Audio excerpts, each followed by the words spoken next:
Boa noite para vocês. Hoje o nosso tema, dentro de um ano em que nós estamos comemorando a Reforma Protestante, estamos procurando mais coisas para protestarmos, né? Esse é o nosso ano de sermos chatos. Nós estamos procurando pelo em ovo, estamos tentando achar mais razões para sermos protestantes dentro do evangelicalismo, dentro da nossa própria igreja. E hoje nós vamos falar a respeito do individualismo religioso. Individualismo religioso. Uma das marcas da nossa época, ou para ser mais exato, da época de vocês, já que eu estou com 46, é o individualismo, né? Os estudiosos. Esse aqui não está falando? Não. Está percebendo?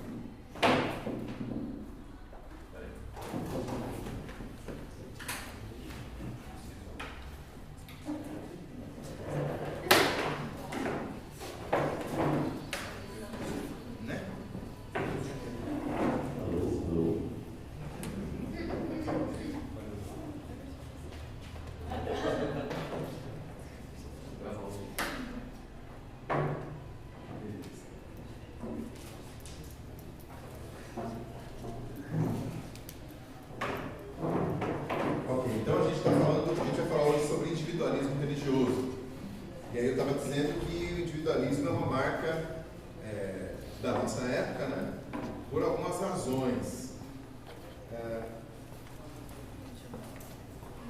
Uma delas, o fato de que a gente vive numa cidade enorme, em que a nossa vida é extremamente corrida, em que a gente às vezes não conhece nem a família que mora num apartamento em frente, em que a gente fica espremido, feito lata de sardinha nos metrôs para ir para a faculdade, nos ônibus para o trampo, no trânsito em que a gente odeia todos os motoristas que estão ao nosso redor, e a gente vai se isolando, e a gente ainda tem fones de ouvido que transportam a gente para um outro lugar, ouvindo outras coisas e falando com outras pessoas.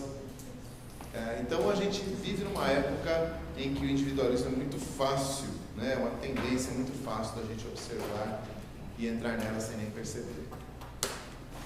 Bom, então é uma coisa abrangente demais. E eu queria então filtrar e focar no individualismo religioso representado em 3 personagens que eu imaginei para conduzir a nossa conversa hoje. E esses personagens estão representados em 3 frases que vocês talvez já tenham ouvido. A primeira delas é: estou na igreja X. A segunda é: eu vou na igreja X. E a terceira é: eu sou a igreja X. Deixa eu dar nome para esses caras. O primeiro deles é o consumista religioso. Eu estou na igreja X. Vocês não são dessa época, mas eu me lembro de quando, já comentei isso outras vezes por aqui, de quando a gente, falando sobre igreja com alguém, a pessoa dizia assim: eu sou da igreja tal. Mas isso já não é mais tão comum. Agora você talvez ouça: eu estou na igreja tal. Qual que é a ideia aí? O que eu estou querendo extrair dessa mudança de pronomes, né? A ideia é a seguinte: quando eu digo eu estou na igreja X, eu abri mão de um pertencimento. A minha relação com a igreja, quando ela é determinada por eu estou na igreja tal, é bem parecida com a de alguém que entra num certo lugar para usufruir de algum bem ou de algum serviço, mas se aquele bem ou serviço não for satisfatório, está aberto a procurar esses bens e serviços em outro lugar. Daqui a pouco vai ter igreja fazendo cartão fidelidade, né? Você vai em 10 cultos, você ganha um cartãozinho, você pode vir no próximo culto sem dar dízimo, alguma coisa assim, né? Algum tipo de promoção aí para cartão fidelidade. Peguei um carimbinho lá, o diácono carimba o seu cartãozinho, quando juntar 10 carimbos você ganha alguma coisa. Então, as igrejas vão se adaptando a isso. Por exemplo, quando as igrejas modernas aí, né, as neopentecostais, vivem em função de campanhas, por que você acha que é isso?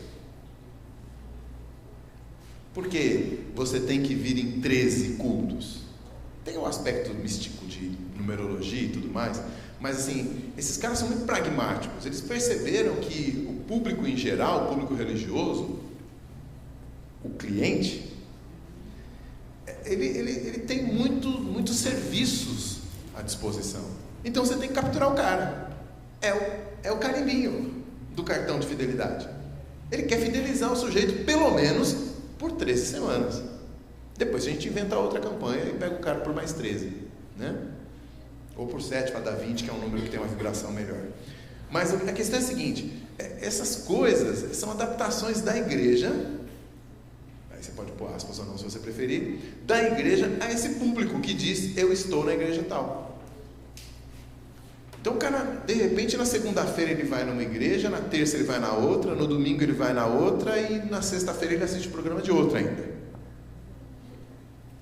E cada um oferece um serviço e ele está por ali.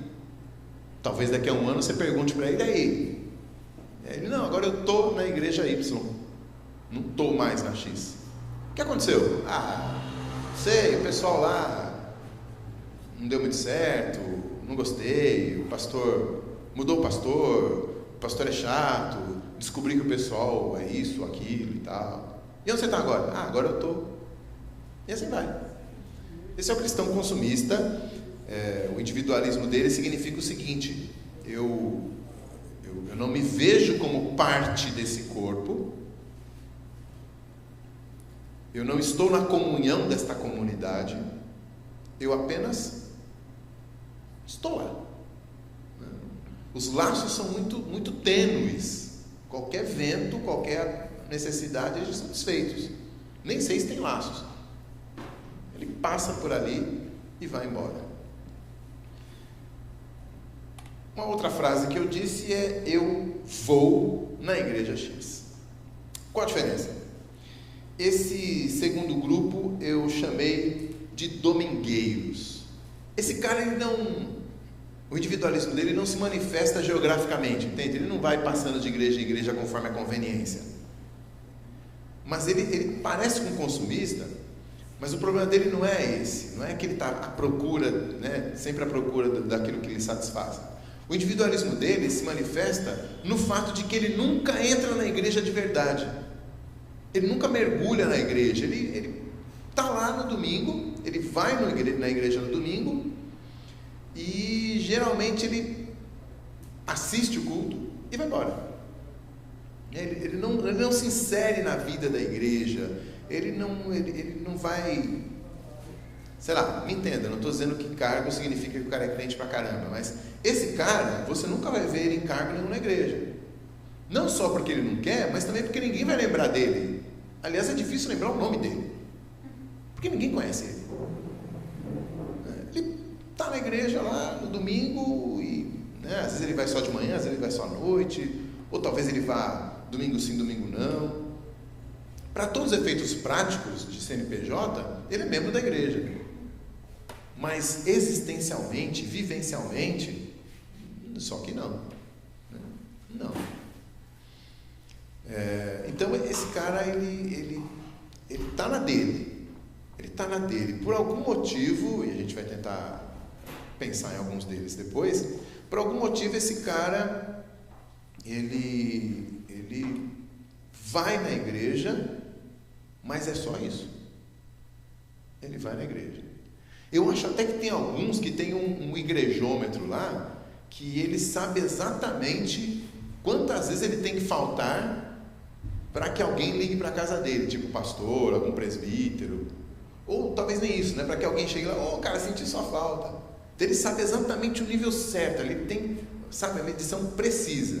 Ele sabe que se ele for demais, o dia que ele faltar, o pessoal vai sentir falta, então ele não vai demais. Mas ele sabe que se ele for de menos, alguém vai sentir falta também. Então e aí, cara, você não aparece. Então ele tem uma zona cinza ali que, né, como diria Tony Stark, tem uma zona cinza ali que ele sabe exatamente quantas vezes ele tem que ir por mês ou por semestre, sei lá, né? Em quais programações ele tem que ir para que ninguém sinta a falta dele, mas também ninguém perceba que ele não está, né? E o terceiro tipo que eu imaginei, representado na frase "eu sou a igreja X", é o grupo dos desigrejados, esse bastante falado, né? Se você quiser pesquisar a respeito, tem muita coisa, né? Desde de sites deles mesmos, né? de blogs deles mesmos, dos que se identificam como desigrejados, até artigos escritos contra eles, ou entendendo, há livros falando a respeito disso. Os Estados Unidos amam pesquisas, né? Eles amam estatísticas, e tem um grupo de estudo que foca nos cristãos, ou não sei se nos grupos religiosos em geral, ou se é só nos cristãos, chamado Barna, né? E eles estão sempre divulgando pesquisas a respeito do comportamento religioso dos americanos, né? Já tem, acho que sei lá, eu ouço falar desses caras em pesquisas da década de 70 já. Então eles estão há bastante tempo no negócio. E eles mesmos apontaram que o grupo religioso que mais cresce nos Estados Unidos é o grupo dos desigrejados, né? Dos unchurched, né? O pessoal que, se você perguntar, o cara diz que é cristão, mas se você perguntar qual foi a última vez que ele foi na igreja, ele talvez não se lembre. Se você perguntar qual é o nome do pastor dele, ele certamente não sabe. Talvez ele dê uma risadinha de canto de boca de você, para você achar que por ele ser cristão, ele deve ter algum pastor ou uma igreja. Então esse é o grupo que também está crescendo no Brasil, né? Um tempo atrás, será que foi a Veja, que divulgou também nessa linha, né? uma pesquisa nessa linha, dizendo que para nós evangélicos foi engraçado, porque a gente sempre olhou para os católicos e a gente sempre disse assim: o católico, né, é um cristão meia boca, né? Cara, ele só vai na igreja para ser batizado, para casar, né, e para morrer, ou para ser padrinho de alguém. E a gente se orgulhava de não ser assim, né? E aí então essas pessoas têm apontado que agora você também tem o evangélico que é assim, né? Com a desvantagem que, se ele for presbiteriano, ele não precisa de ir na igreja nem para casar, né? Ele casa sem ir na igreja, tranquilão. Então, veja esse grupo. E por que eu disse eu sou a igreja? Por que eu defini esse grupo com essa expressão? Porque essa é uma das frases que geralmente você vai ouvir na boca dessa galera, né? Eu não preciso ir à igreja, eu não preciso estar na igreja, porque a igreja sou eu. Onde eu estiver, ali é a igreja. Então, eu não preciso, né, ser membro, fazer parte de um hall, não preciso de datas, lugares, endereços. Não tinha nada disso no Novo Testamento, eles vão dizer. Então, eu defini esse grupo pela expressão eu sou a igreja. Pesquisa rápida aqui do Data ao Seu. Vocês conhecem pessoas que se expressam dessa maneira? Não? Quem conhece vários negros, né, mais ou menos nessa linha aí? Primeiro grupo, eu estou na igreja. Quem conhece algumas pessoas assim? Não? Ninguém? Só eu? Alguns ali? Eu estou na igreja, quer dizer, estou nessa, depois estou naquela, tá? Beleza. Quem conhece pessoas do grupo 2 aí? Eu vou na igreja, né? O cara vai no domingo e nunca mais, de preferência, poucos domingos. Alguns também, tá? E quem conhece indivíduos do terceiro grupo? Eu sou a igreja, não preciso de uma igreja e tal. Tá. Tem alguns que estão bem mal acompanhados, né? Conhecem o pessoal dos 3 grupos, né? Depois eu converso com vocês no conselho. Né? Vai que eu estou falando dessa igreja. Vai que eu estou falando dessa igreja aqui. Aí eu tenho que falar com vocês. É bom já, preventivamente, já dar uma apertada no sujeito. Ok. Não, mas aí a segunda pergunta é: como é que vocês lidam com isso? Né? Se é uma pessoa mais próxima, você consegue conversar com o cara, você entende, você acha que é por aí mesmo, já te deu vontade, você está exatamente nesse momento assim? Como é que é a confissão aí? Alguém fala aí, não? Como é que é a tua relação com essas expressões de protestantismo aí? Nada? Vocês estão meio tímidos hoje. Se você conhece alguém assim, você deve pensar alguma coisa a respeito, né? Você acha normal, você acha estranho, você já argumentou contra, você já foi tentado a favor, como é que é o negócio? O ruim é que o mundo, acho que específico do terceiro grupo, desigrejados, eu sou a igreja. É que a base que eles usam para falar o que eles falam não é errado. Nós somos o corpo de Cristo, etc. Assim, eles têm uma lógica, assim, tipo, a base dela, óbvio que está errada, mas assim, você não consegue discordar do termo do cara. Tipo, não, mas você também não é corpo de Cristo? Sou. Deus também tem tempos? Não. Mas e aí, como é que você faz para passar a barreira, né? Então, eu acho que fica muito... Eu acho que esse é o grupo mais difícil. E porque os outros você ainda consegue pegar no pulo, né? O cara fala, eu assisti o culto.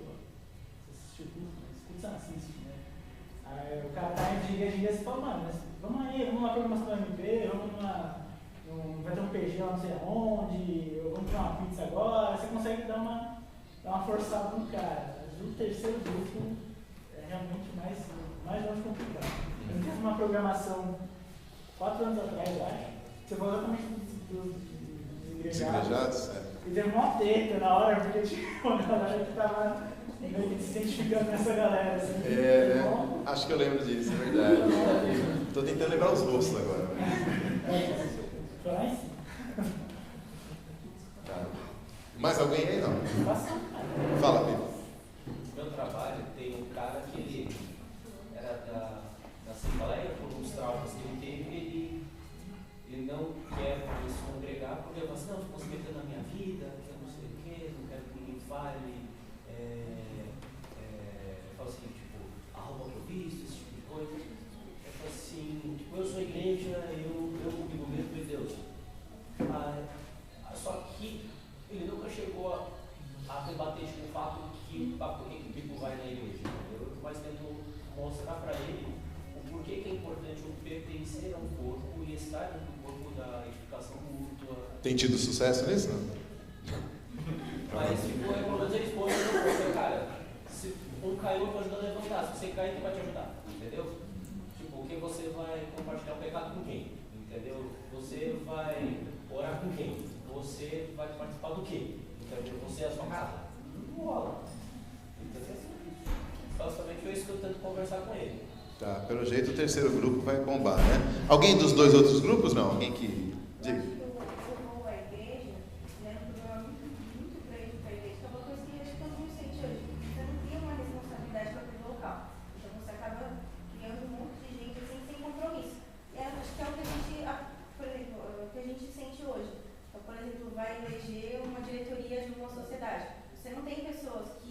estejam dispostas a trabalhar. Você tem uma eleição para diácono, para presbítero, enfim, você sente essa falta.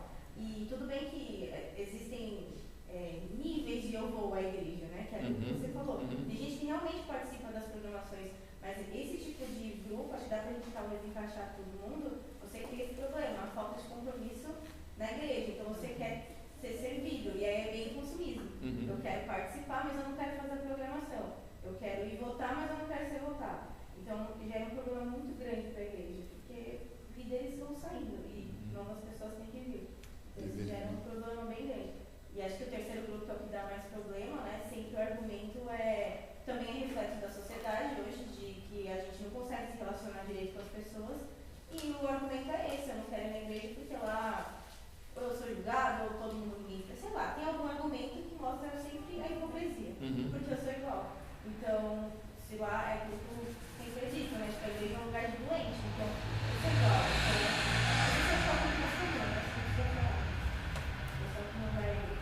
Esse lance aí foi muito bem observado, né? Quando você tem uma eleição, mesmo, por exemplo, na maioria, se eu estiver batendo papo com pastores presbiterianos, e eu disser que a gente tinha 30 jovens no sábado à noite, né, e que a gente teve 30 adolescentes numa sexta-feira à noite, os caras vão falar, pô, que legal sua igreja, hein? Aí eu falo assim, mas nessa faixa etária eu teria 190 pessoas, né, mas só tinha 60, né? Então a gente percebe isso quando a gente faz uma programação, né? Tem um monte de gente que podia estar aqui. Todo mundo que já fez uma programação pensou isso, né? Cara, tinha um monte de gente que podia estar aqui, né? É reflexo disso, né? O pessoal que vai na igreja, mas não vai tanto assim, né? E quando você precisa de lideranças também isso aparece. Mais alguém aí, não? Diga, Bíblia. Um caso interessante do terceiro grupo. Tem um filho meu. Ô, cola aqui, pô. Tá comendo ainda, não? Não, tranquilo.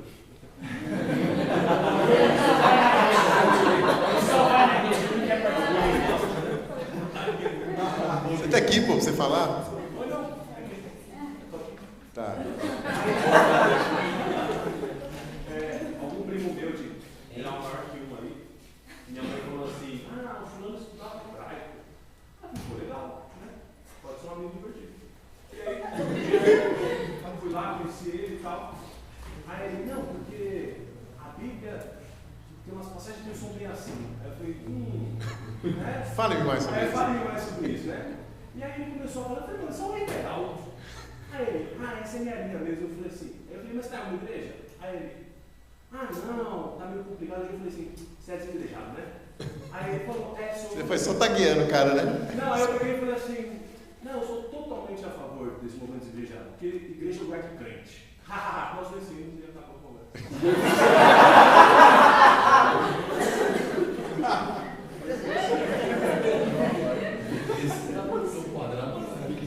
Pois é.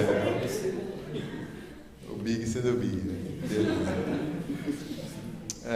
Ok. Bom, diante desse diagnóstico razoavelmente consensual, eu queria levantar 4, porque assim, de fato, como a Thalita falou, assim, é meio que o mesmo pacote ali, né? Assim, a gente faz umas diferenciações e eu escolhi essas frases tão parecidas justamente para mostrar que há muito em comum nesse grupo aí, né? As diferenciações que eu fiz entre eles foram bem artificiais, né? Mas então eu queria ler alguns textos bíblicos com vocês e refletir a respeito de 4 aspectos da vida cristã que o individualismo religioso, em qualquer um dessas vertentes, digamos assim, não providencia, não provê para aquela pessoa que o defende, que tem tentado viver esse cristianismo individualizado, né? E aí eu quero que vocês abram as Bíblias aí, por favor, os aplicativos. O primeiro texto é a primeira carta de Paulo aos Coríntios, capítulo 12. 1 Coríntios 12, do 24 até o 27, por favor.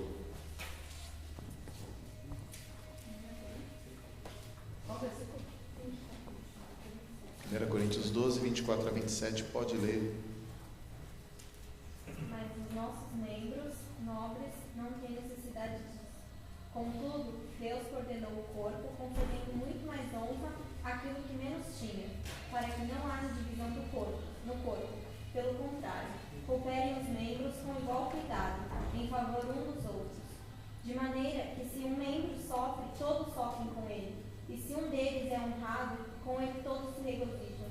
Ora, vós sois corpo de Cristo, e individualmente membros desse corpo. A uns estabeleceu Deus na igreja, primeiramente apóstolos, em segundo lugar profetas, em terceiro lugar mestres, depois operadores de milagres, depois dons de curar, socorros, governos, variedades de línguas. Porventura, são todos apóstolos ou todos profetas? São todos mestres ou operadores de milagres? Têm todos dons de curar? Falam todos em outras línguas? Até o 27. Desculpa. Eu também animei. Tudo na manhã. Chama que vai pegar, só pra foi. Você foi até onde aí?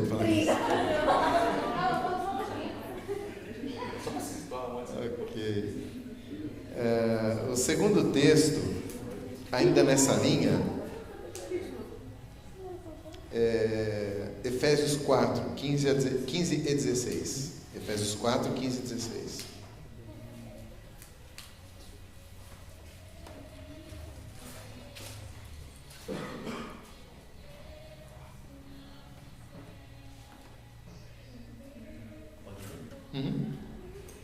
Mas, seguindo a verdade em amor, crescemos em tudo naquele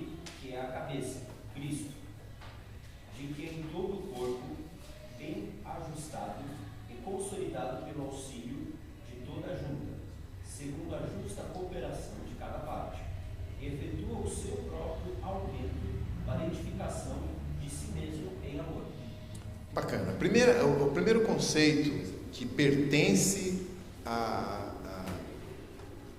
igreja, à vida da igreja, que me parece estar ausente nesse individualismo religioso, é o pertencimento. Nesses textos é usada uma figura muito conhecida, uma figura bíblica muito conhecida, que é do corpo. E num texto lá no primeiro, acho que a Ramine leu, chega até a dizer assim, nós somos membros uns dos outros.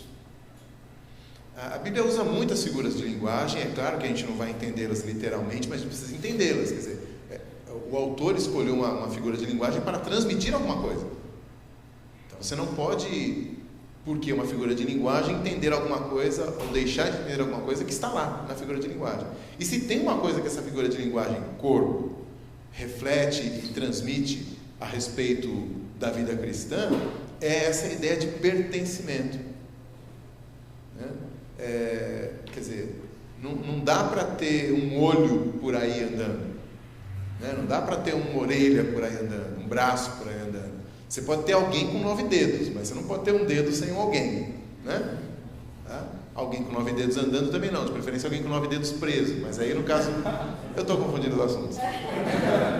A questão é a seguinte, membros uns dos outros significa que essas porções, nenhum desses membros, nenhum desses órgãos está completo em si mesmo. Eles pertencem ao todo. No texto do Pipo lá, Efésios, que aí a Ramine acabou lendo lá também, porque ela leu alguns versículos a mais, mas nesse texto, não, estou em Coríntios. É em Coríntios mesmo, né? Se um membro sofre, todos sofrem com ele. Se um membro é honrado, todos os outros se alegram com ele. Aqui é como se Paulo estivesse traduzindo a figura de linguagem, né? Então ele está falando do corpo que um pertence ao outro, que se você der uma martelada no dedão, não é o dedão que vai gritar, é a boca que vai gritar, né? Porque o impulso de dor percorreu ali todo o sistema nervoso, chegou ao cérebro, o cérebro devolveu um sinal para a boca gritar e não falar no palavrão, falar no versículo. Então ele usa isso e diz assim: se um membro sofre, todos sofrem com ele, claro, mas aí ele já está fazendo a aplicação. Ele está dizendo que a vida cristã é assim. Eu não me basto nem nas minhas alegrias e nem nas minhas tristezas. Eu preciso viver minhas alegrias no meio do corpo para que outras pessoas riam comigo. Eu preciso viver minhas tristezas no meio do corpo para que outros chorem comigo. E eu preciso estar no corpo para que eu possa sorrir e chorar as alegrias e tristezas dos outros. Isso é pertencimento. O que acontece com você, eu sinto. Essa é uma dimensão da vida cristã, né, que é importante porque está na Bíblia, e que vai muito além de você pertencer a uma igreja ou não, em termos de rol de membros, mas que é impossível experimentar se você não estiver pertencendo a uma igreja, né? O reverendo Augusto Nicodemos tem um texto dele sobre isso, e ele fala que ele usa a imagem, né, de 2 ou 3 cristãos se reunindo num France Café, né? O texto é antigo, talvez hoje ele falasse do Starbucks, né? Claro. E aí eles vão ali, batem um papo sobre um filme que eles assistiram e tal, e compartilham alguma coisa e tudo mais, e aí então vai cada um para um lado, né? Então a ideia de pertencer a você, ela pode ser verdade para um casamento, mas não é verdade para uma amizade. Um amigo não pertence ao outro. Eu pertenço a Fátima, nem para meus filhos eu pertenço.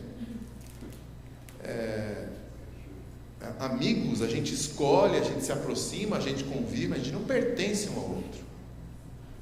Mas eu posso pertencer a uma comunidade. É diferente. Pois não. Eu justamente li um artigo nesse terceiro grupo aí, existe, nos outros grupos também, mas existe uma ignorância, aspas, né? Desconhecimento muito grande de conceito. Né? Quando a Bíblia fala, e o Novo Testamento fala mais de 90 vezes, por exemplo, sobre a palavra eclésia, quer dizer igreja, para nós como vemos na Bíblia, mas que essa palavra grega ela é ajuntamento para um propósito qualquer, mas o fundamental desse termo é ajuntamento.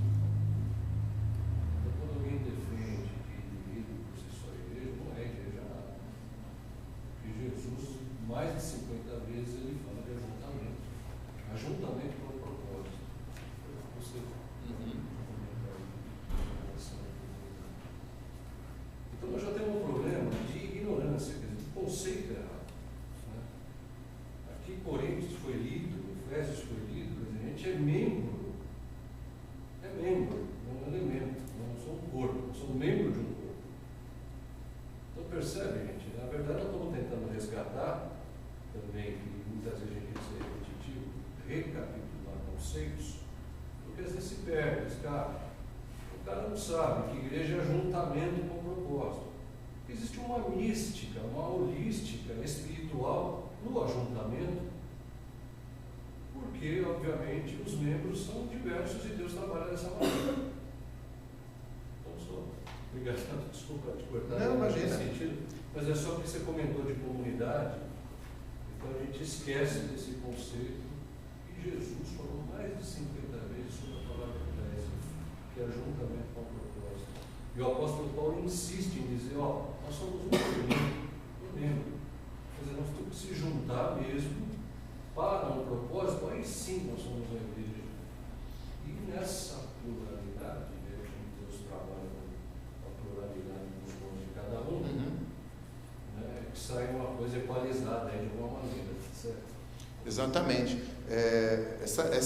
O conceito de corpo lá que aparece de novo em Efésios, né, o corpo bem ajustado, ligado, auxílio de todas as juntas e tudo mais, essa ideia de corpo, explorando mais um pouco, ela também traz a ideia da diversidade que o Paulinho ali está destacando, e que também é uma questão que não se resolve trocando a comunhão do corpo pela comunhão da amizade. Porque quando eu abro mão da comunhão da igreja e encontro as pessoas com as quais eu pretendo ter comunhão, eu estou juntando um monte de olho, eu posso estar juntando um monte de orelha, mas isso não faz um corpo. Porque quem faz o corpo é Deus. É o Espírito que junta, né, o osso da canela está ligado, é o Espírito que tem que juntar esse negócio. Quando eu junto com os meus critérios, então não há uma formação de um corpo. Pode ser um tumor, mas não um corpo. O propósito, o arquiteto por detrás daquela construção já não é mais Deus, eu é que estou escolhendo. Essa crítica, inclusive, tem sido feita para algumas estratégias de plantação de igreja, de evangelização, que estão focando demais ou bebendo demais das técnicas que são úteis, são interessantes, de propaganda e administração, na hora de plantar uma igreja. Então os caras estão parando, fazendo, né, uma pesquisa de campo e encontrando o bairro certo onde você quer plantar a igreja. Como é o bairro certo? É um bairro onde não tem igreja? Não, é um bairro de classe média, com uma faixa etária X, porque a gente vai falar diretamente a essa faixa etária e a esse grupo social. Quando a gente foca nesse pessoal, a gente vai ter uma linguagem certa, né, uma linguagem visual na igreja preparada para receber esse pessoal e tudo mais. Quando a gente faz isso, a gente está determinando quem é membro do corpo, quem vai se agregar ao corpo. Mas pela nossa ótica, a gente só juntaria os melhores membros. Mas Paulo disse que os membros mais... Como é que é? É o começo do texto da Ramine lá. Os membros menos nobres, nós acabamos revestindo com maior honra. Na analogia que Paulo faz, né? Mas os nossos membros nobres não têm necessidade disso. Contudo, Deus coordenou o corpo. Deus coordenou o Concedendo corpo. muito mais honra àquilo a que menos tinha. Pois é. Então, quando eu uso o meu critério, eu vou escolher os membros mais honrados, né? Eu vou, sei lá, quais são os membros mais nobres, né? Quem sabe, né? Eu já mencionei aqui o olho. Se for um olho verde, é possível que entre na categoria, né? Um cabelão aí para jogar e tal, né? Um grupo muscular mais destacado, né? Dedos, dedos. Boa, eu faço quase nada com os dedos, para mim, talvez eu não escolhesse, mas você já escolhe. E exatamente esse o problema, né? Quer dizer, quando a Jenny virar líder de um grupo, o grupo dela vai ter um monte de dedos, mas se eu virar líder de um grupo, não vai ter dedo nenhum, porque eu não lembrei disso. Então não há pertencimento a não ser no corpo que Deus coordena, junta e anima, né? Anima no sentido de dar alma, né? Na raiz latina da palavra, né? De ânima, né? De alma, ou seja, Deus dá vida a esse corpo com seu espírito, a esse corpo, né? Com os membros que Ele mesmo dispôs. Ok, um outro grupo de versículos vamos falar a respeito de envolvimento. Assim como as 3 categorias que eu falei de individualismo são muito parecidas uma com a outra, e eu só separei para efeito didático, aqui também essas quatro categorias, esses quatro aspectos da vida cristã aqui que eu coloquei, eles meio que se emendam uns nos outros e vocês vão perceber isso. Mas vamos lá. Envolvimento. Vamos começar abrindo em Hebreus, um novo grupo de versículos aqui, Hebreus 10, 24 e 25.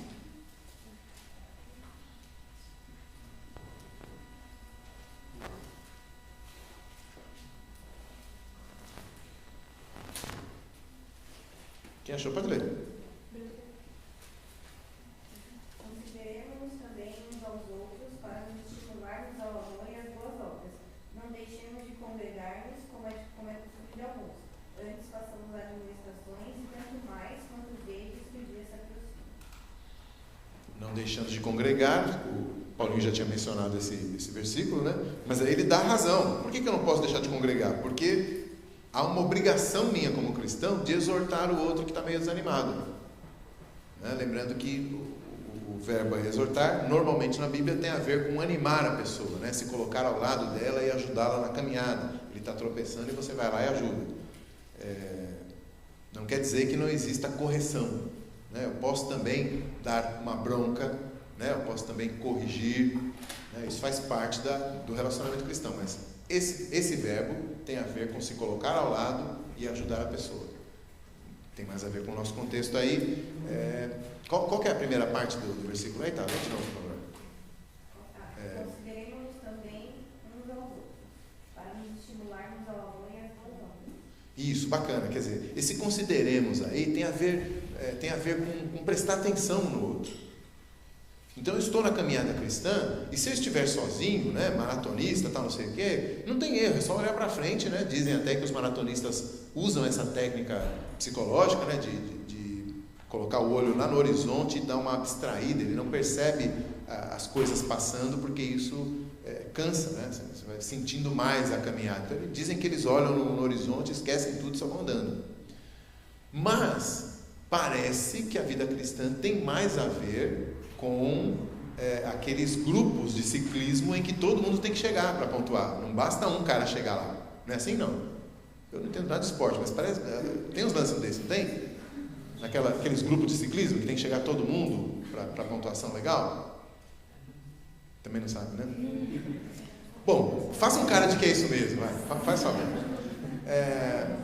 Ou pelo menos revezamento, sabe? Eu sei que é importante andar todo mundo junto e revezando a liderança. Isso. Para depois no final tentar fazer aquele sprint e tal. Sprint eu sei que existe essa palavra. Eles vão sempre trocando a liderança para manter todo mundo junto e focado para atrapalhar os adversários também. Pois é, então, quer dizer, não adianta, como no futebol, por exemplo, né? Pode todo mundo jogar mal, mas aí o atacante vai lá e faz 2 gols e pronto, todo mundo ganhou. Não, no ciclismo não é assim. Se só um cara chegar lá na frente e os outros estiverem atrás, o grupo perdeu. Então tem mais a ver com isso, ou se você preferir, revezamento, né?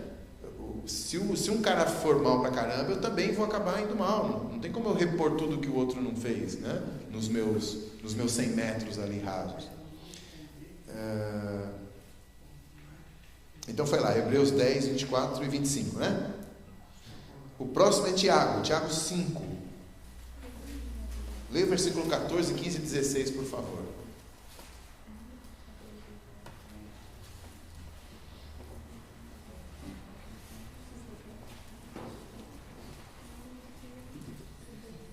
Tiago 5, versículo 14, 15 e 16. Está alguém entre vós doente? Chame os presbíteros da igreja, e estes façam oração sobre ele, ungindo-o com óleo, em nome do Senhor. E a oração da fé salvará o enfermo, e o Senhor o levantará. E se houver cometido pecados, seriam perdoados. Confessai, pois, os vossos pecados uns aos outros, e orai uns pelos outros, para serem curados. Muito pode, por sua eficácia, a súplica do justo. 19 e 20 também. Meus irmãos, se algum entre vós desviar da verdade e alguém o converter, sabei que aquele que converte o pecador do seu caminho errado salvará da morte a alma dele e cobrirá a multidão de pecados. Isso, agora um outro texto, 1 de João 3, 17 e 18.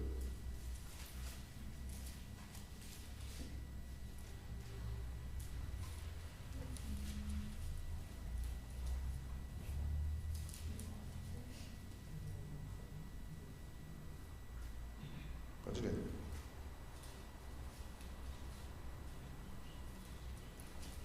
Ora, aquele que possuir recursos deste mundo e vir a seu irmão padecer necessidade e fechar-lhe o seu coração, como pode permanecer nele o amor de Deus? 18.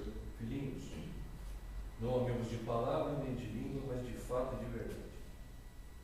Okay. Quer dizer, a exortação final, o último versículo, ele está generalizando aquilo que ele já pontuou no versículo anterior, ou seja, se alguém está padecendo uma necessidade e eu não o ajudo, então isso é amar só de boca e não de verdade.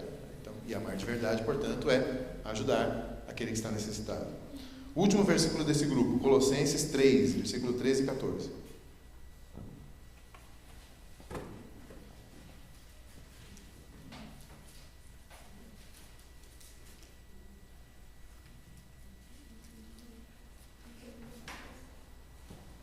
Suportai-vos uns aos outros, perdoai-vos mutuamente, caso alguém tenha motivo de queixa contra outro. Assim como o Senhor os perdoou, assim também perdoai vós. Acima de tudo isto, porém, esteja o amor, que é o vínculo da perfeição. A gente poderia até só selecionar aquele versículo em que Jesus manda a gente amar uns aos outros. Mas aí talvez alguém pudesse dizer assim, mas eu amo a distância. Né? Eu estou lá no France Café, estou no Starbucks, né? E estou amando profundamente todos aqueles que amam a Jesus em todo o mundo. Aí você falaria, então tá. Não, então tá não. Né? Porque, na verdade, se estiver alguém desanimado, eu tenho que saber que ele está desanimado para poder exortá-lo, ajudá-lo a não deixar de congregar. Quer dizer, está desanimado, não quer ir na igreja, e aí eu tenho que saber que ele não está indo na igreja, eu tenho que saber que ele está desanimado para poder exortá-lo e levá-lo de volta. Né? Qual que foi o do Jonas, né? Que foi Tiago é uma pancada, né?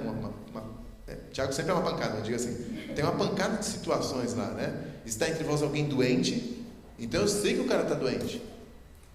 Eu não estou falando de um amor etéreo, de um amor idealizado, de um amor platônico por todos os cristãos que estão na face da terra. Eu não estou falando de entrar lá no site do Igreja Perseguida e descobrir que os cristãos iraquianos estão em perseguição. Não, eu estou falando de alguém que está doente e eu vou lá e oro por ele. Né? Estou falando de alguém que está desanimado e não está indo na igreja, eu vou lá e exorto ele, animo ele a voltar para a igreja. E é isso que eu estou chamando de envolvimento. O que mais que tinha lá em Tiago? Acho que tinha umas 3 situações, uma atrás da outra. Espera aí. Doente, a oração, confessar pecados. Né? Quer dizer, tem enfermidade, tem pecados. Antes você tinha lido lá quando alguém está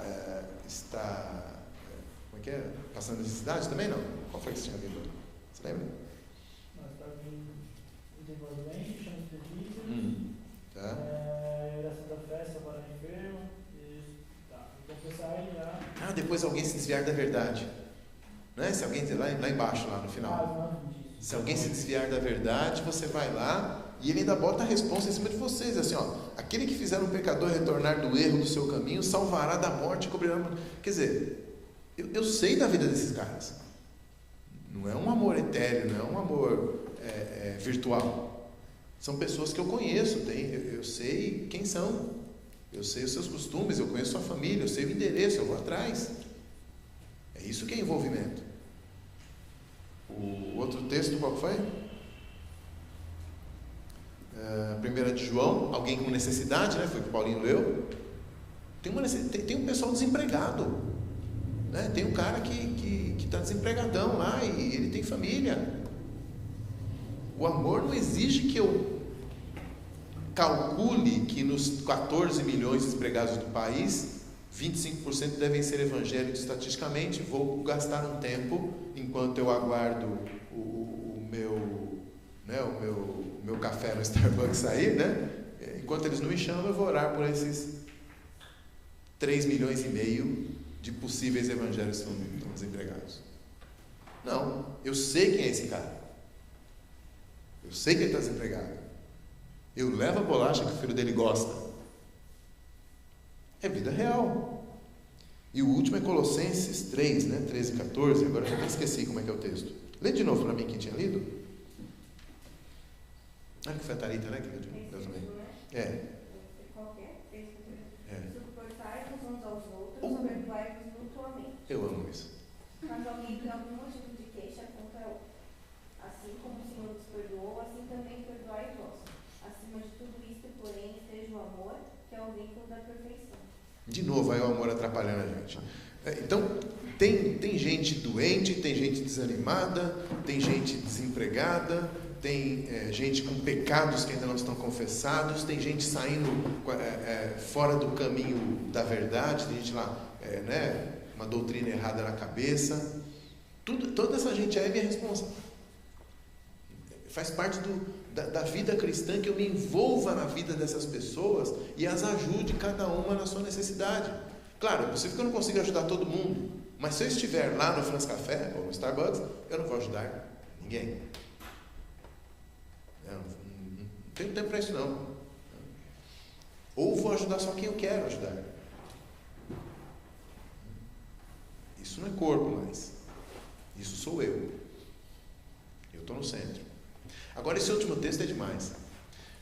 Porque assim, se você levar a sério esse negócio, significa que até mesmo as pessoas, reformulando, significa que esse envolvimento inclui até mesmo perdoar pessoas. Eu vou orar por uns, animar outros, levar uma cesta básica para o outro, ajudar um terceiro lá que está caindo numa heresia lá. Mas eu também vou perdoar pessoas. Aí você fala, mas por que isso é demais, cara? Isso aí está um monte na Bíblia, a gente tem que perdoar, isso é óbvio. Sim, mas o fato de que a vida cristã inclui, a vida cristã no corpo inclui ter que perdoar, significa que Deus planejou o corpo para que pessoas pequem contra você. É demais isso.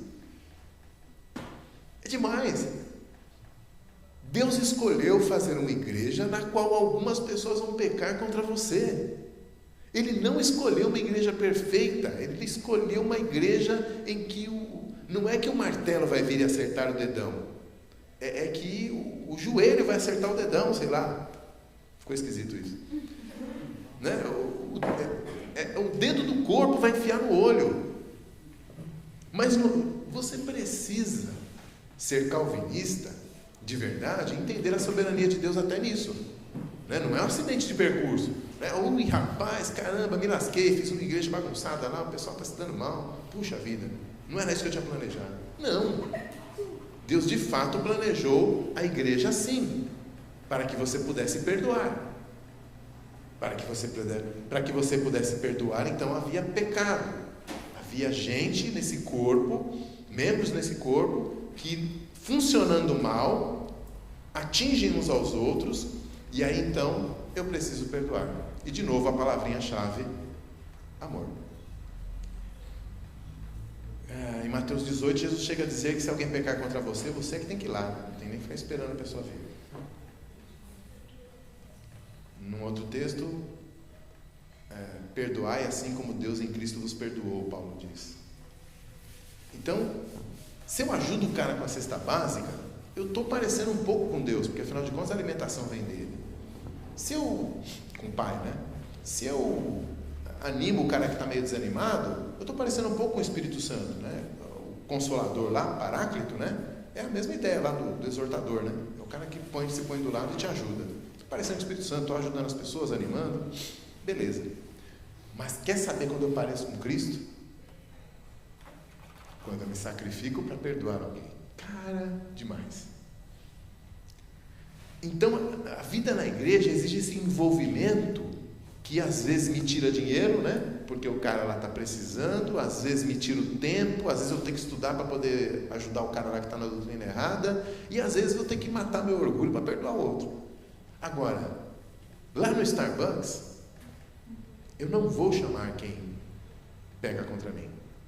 Eu vou chamar as pessoas bacanas, as pessoas que gostam de mim e que eu gosto delas. Isso não é corpo. Isso não é corpo mais. Então, esse lance todo... por que eu disse que eu gosto muito dessa última ideia? E deixei por último por causa disso.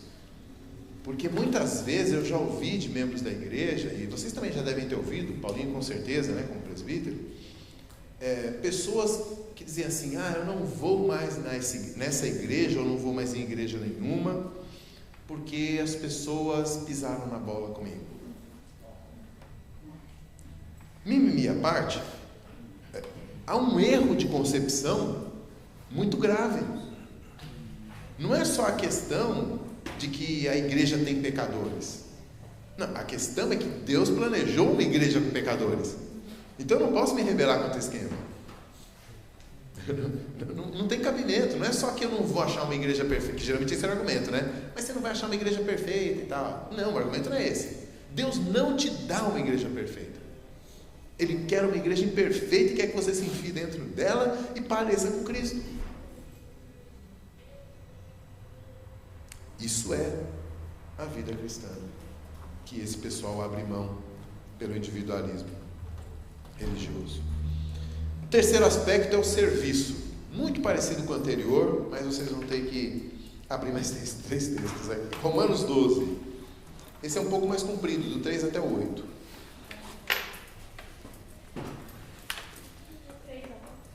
Romanos 12, do 3 ao 8.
Então, você vê que parece muito com outros textos que a gente já leu.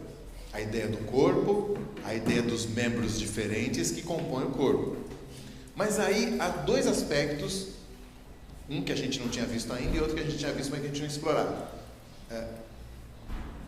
Paulo diz assim, Ele começa essa sessão dizendo: estou dizendo para vocês não pensarem de si mesmos além do que convém.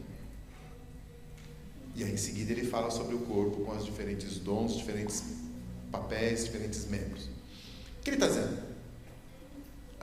É como se ele estivesse apontando para os igrejados e falando assim: você é soberbo, cara, você está achando que sozinho você dá conta? Se você achar que você não precisa do resto dos membros do corpo, você está pensando de você mesmo além do que convém. E em seguida ele fala, né, usa essa figura do corpo e tal, e ele diz que cada um, a gente já tinha visto a ideia de membro, né? Mas aí ele dá funções diferentes, ele fala das funções, não é apenas que dedos são diferentes de olho, mas ele está dizendo que é necessário enxergar e é necessário tocar. E é por isso que quem acha que se basta está sendo soberbo, porque ele pode ser um olho, mas ele acha que ele é um olho que consegue tocar, né? Então ele está errado, e ele está errado por um pecado, o pecado da soberba.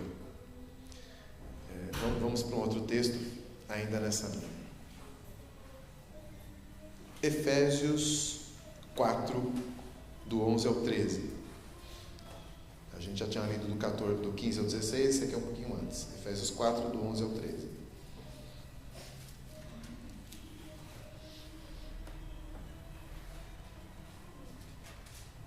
E ele mesmo concedeu uns para apóstolos, outros para profetas, outros para evangelistas e outros para pastores e mestres, com vistas ao aperfeiçoamento dos santos para o desempenho do seu serviço, para a edificação do corpo de Cristo, até que todos cheguemos à unidade da fé e do pleno conhecimento do Filho de Deus, a perfeita varonilidade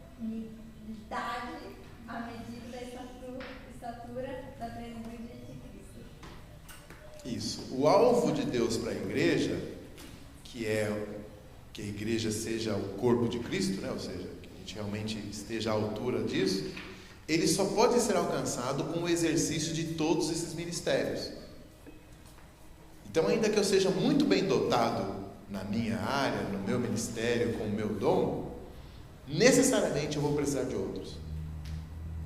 Porque não basta que eu chegue a uma certa estatura espiritual que eu enxergue em mim mesmo, né? Poderia até fazer o link de novo lá para o primeiro texto que diz que eu estou pensando além do que convém de mim mesmo. Mas vamos ignorar isso por enquanto. Digamos que eu fale como eu ouvi recentemente, né? Cara, chegou uma hora que eu não tinha mais condição de ir na escola dominical, cara. É tudo coisa que a gente já sabe.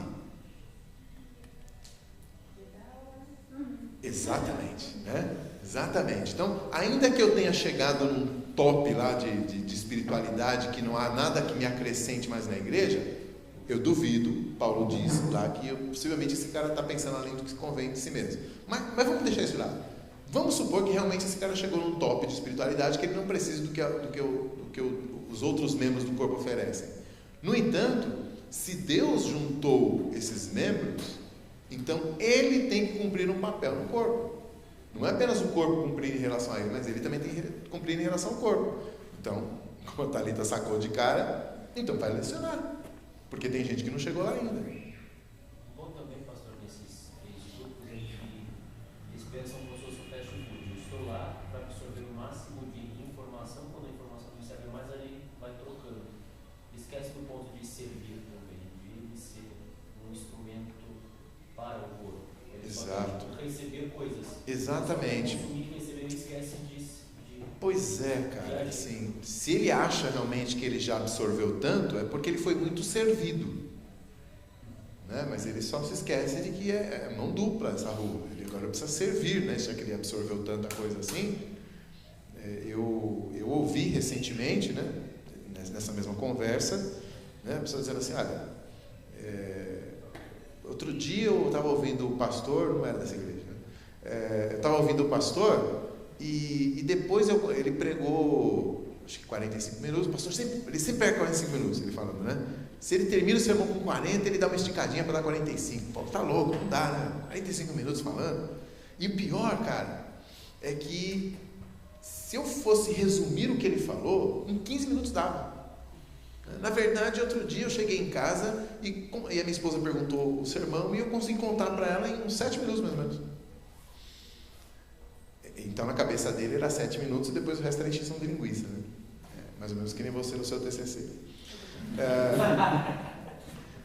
Aí meu objetivo ali não era discutir, que é amigo velho, assim, que está nessa situação miserável, mas eu falei para ele assim, então, cara, a questão, que ele fez uma concessão, né? Ele falou assim, não, eu até entendo que de repente ele repita muito a mesma ideia, né? Os 7 minutos ele fica repetindo, porque por uma questão didática, né? Para ver se a pessoa pega, né? Tem pessoas como eu, pensando além do que convém, tem pessoas como eu que não precisam dessa repetição toda, mas, né? Tem pessoas que talvez precisem. E aí eu lá suportando toda essa conversa, eu falei assim, então, cara, mas a questão é que isso que você falou pode até se aplicar a uma aula de escola dominical, né? Que a questão didática, de metodologia, talvez se justifique nessa repetição e, por outro lado, deve ficar cansativo. Depois você já pegou a mensagem, né? Não precisa repetir mais. Mas no caso de um sermão, o ponto central não é a informação sendo passada, mas o poder que há na palavra de Deus para transformar. Então, se não houve transformação, não houve comunicação, não é informação que tem que chegar, é transformação na tua vida que tem que chegar. Claro que eu estava dando uma tocada nele, né? Porque afinal de contas parece que ele ficou preso a pouca informação, mas chegou em casa exatamente igual a quando ele saiu para ir para o culto. Não houve transformação de vida. Parêntese rápido. Tem um parênteses dentro do parênteses, né? Que eu já tinha aberto o parênteses para poder falar desse meu amigo. Tem um pastor, acho que porto-riquenho, nicaragüense, sei lá. A gente nem imagina que tem pastor num lugar desse, né? Tem um pastor, uma igreja enorme, acho que é Assembleia de Deus, chamado Juan Pablo Ortiz, ou Pablo Juan Ortiz, um negócio assim, que escreveu um livro bastante famoso, que circulou muito aqui no Brasil no começo da década de 80, em que ele conta a experiência dele na sua igreja de renovação. Houve um avivamento na igreja dele. A igreja acho que tinha 800 membros e ele falou, não, a gente precisa crescer e tal, não sei o quê. O padrão presbiteriano do Brasil, 800 membros já é tipo, né? Não há, o céu é o limite já. E aí ele fez o seguinte, já contei essa história também. Ele foi, pregou, sei lá, João 3,16, né? Foi lá, pregou no domingo. João 3,16, o amor de Deus é profundo, o amor de Deus é grande, o amor de Deus é persistente. Beleza? Tá, um belo sermão. Domingo que vem, irmãos, abram suas Bíblias em João 3,16. Beleza, né? Tirar novas pepitas dessa mina que é a palavra de Deus. O pessoal deve ter pensado nisso. Aí ele, o amor de Deus é profundo, o amor de Deus é persistente. O pessoal se orou. Domingo que vem, irmãos, abram suas Bíblias em João 3,16. Aí depois que ele acabou de pregar, diz que os presbíteros chegaram nele, né? Então, pastor, não sei se o senhor percebeu, né? Não sei se faltou as férias, né? Que esqueceu de sair de férias, está estafado, né, e tal. Mas o senhor pregou o mesmo sermão. E aí ele dizia assim, então, irmãos, eu vou continuar pregando o meu sermão até que vocês obedeçam, né? Não estou dando informação, eu estou dando uma ordem, né? Passe a fazer que eu mudo para a próxima, né? Mudo para... Quer dizer, vocês estão de DP, essa que é a ideia, né? Vocês estão em DP. Juan Carlos Ortiz. Obrigado.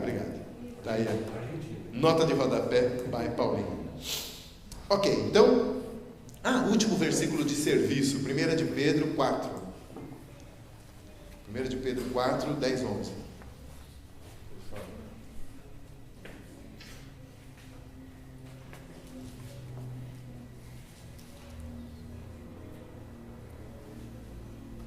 Pode ler, gente. Se alguém fala, fale de acordo com os oráculos de Deus. Se alguém serve, faça-o na força que Deus supre. Para que, em todas as coisas, seja Deus glorificado por meio de Jesus Cristo, a quem pertence a glória e domínio pelos séculos dos séculos. Amém. Pois é, então, a coisa é pesada, porque se eu não contribuo como membro do corpo, né, se eu sou apenas um consumista, ou se eu sou apenas um domingueiro, ou se eu simplesmente me afastei da igreja, eu não estou contribuindo com o corpo. O outro texto já tinha nos mostrado que quando eu não contribuo com o corpo não vai chegar a ser aquilo que Deus planejou que ele fosse. Não vai haver o crescimento de toda a junta, né? Talvez ele fique um corpo meio deficiente, uma perna cresce e a outra não. Esse texto piora um pouco a coisa, porque ele diz que o propósito de Deus é que na igreja Deus seja glorificado. Então isso significa que com a minha omissão, Cristo não vai ser tão glorificado quanto deveria ser. A minha omissão fez com que aquele irmão que estava desempregado não recebesse a cesta básica. Aquele irmão que estava desanimado saiu da igreja. Aquele irmão que estava doente não recebeu oração e morreu. Tá, tudo bem, não foi curado no mesmo dia, sei lá. Mas enfim, percebe a questão? Que não é... O serviço é obrigatório, porque o corpo tem que ser edificado e Cristo tem que ser glorificado. Não é uma opção. E o último aspecto, então, desses quatro: o primeiro, pertencimento; o segundo, envolvimento; o terceiro, serviço; o quarto é liderança. Atos 20, por favor, versículo 17.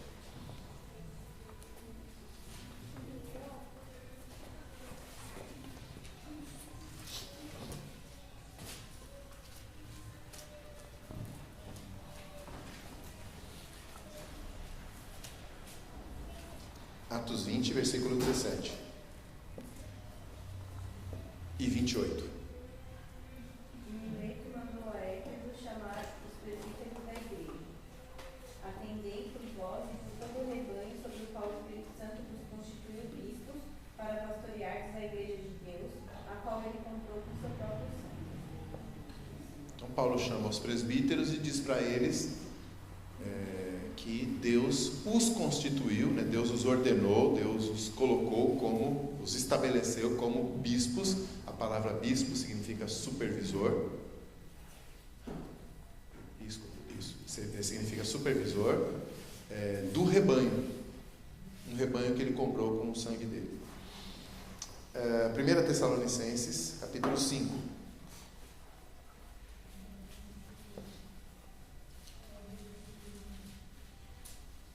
1 Tessalonicenses, capítulo 5, versículo 12 e 15. 12 até 15.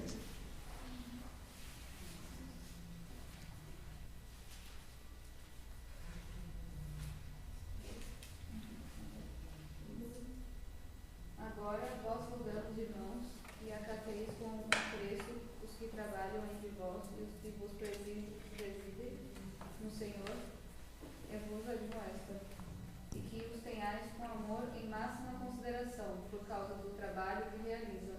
Vivei em paz uns com os outros. Exortamos-vos também, irmãos, a que admoesteis os insubmissos, consoleis os desanimados, ampareis os fracos e sejais longânimos para com todos. Evitai que alguém retribua a outrem mal por mal. Pelo contrário, segui sempre o bem entre vós e para com todos. Isso, então ele começa falando a respeito de liderança, né? Honrem a liderança, respeitem os seus líderes, e depois ele faz uma série de exortações muito parecidas com aquelas que a gente já viu, inclusive de exortar os desanimados, né? Consolar e tudo mais e tal. Esse texto é um pouco confuso, a gente não sabe direito se ele está dizendo, é possível que ele esteja dizendo, ele tenha mudado de assunto, né? Honrem a sua liderança, e agora ele continua falando com os membros da igreja, para cada um fazer sua parte. Mas também é possível que ele esteja dizendo assim: honrem a sua liderança, e eu quero falar com a liderança agora, então façam isso, isso e isso com a igreja. É como, né, ele estaria se dirigindo batendo nos dois lados, né? As duas possibilidades são razoáveis, mas de qualquer forma, fica claro que aquilo que a igreja toda tem que fazer, Deus constituiu supervisores para que aquilo aconteça, juntando os dois textos. E os supervisores devem ser respeitados nessa posição, nessa atribuição, para que aquilo que o corpo todo deve fazer aconteça. Seja cada um por si, ou a liderança diretamente, mas de qualquer forma a liderança é responsável para que aquilo aconteça. Por isso eles são chamados de episcopos, supervisores. O último texto, Hebreus 13, 17.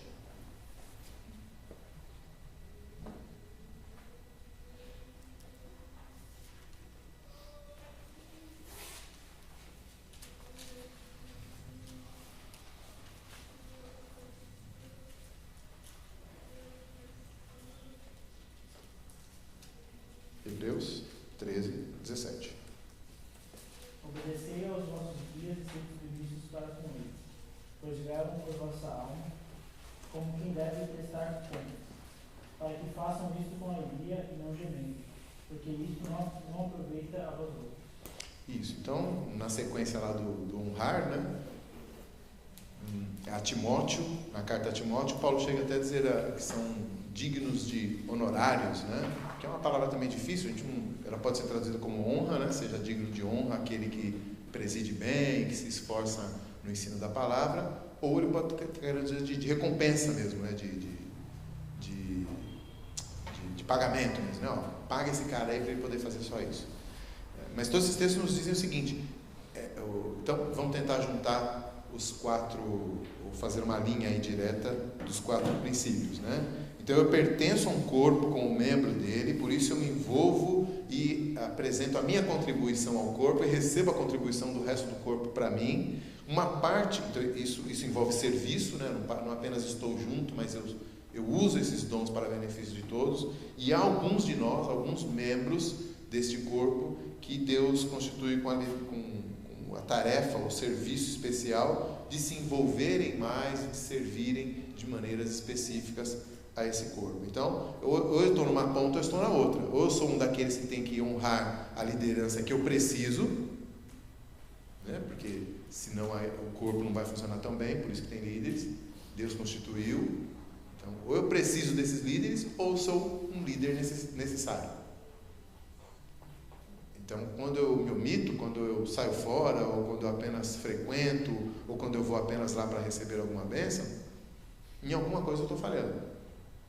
De repente eu não estou sustentando a igreja para que o líder esteja lá, ou de repente Deus me chamou para ser um líder e eu estou prejudicando inúmeras pessoas que Deus quer me colocar como supervisor. De alguma maneira, então, eu estou falhando.